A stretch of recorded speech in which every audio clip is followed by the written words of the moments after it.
I've traveled for work in the past, but attending Monday.com Elevate in London will be a new experience. I'm excited and maybe a little nervous.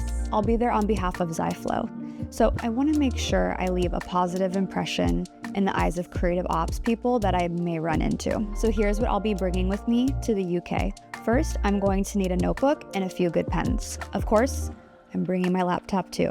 Can't go to a tech conference without tech, right? And of course, I'm packing a couple of professional outfits that are conference appropriate, but also comfortable enough for those long days of networking and learning. I'm also bringing along a few other essentials: headphones, an eye mask for my overnight flight to Heathrow, and pajamas. I love pajamas. It's going to be a busy couple of days. Hopefully, I'll get some sleep on my flight. Wish me luck. Follow along on my trip, and if you work in creative ops, make sure you check out some of my videos from the conference this week. See you there.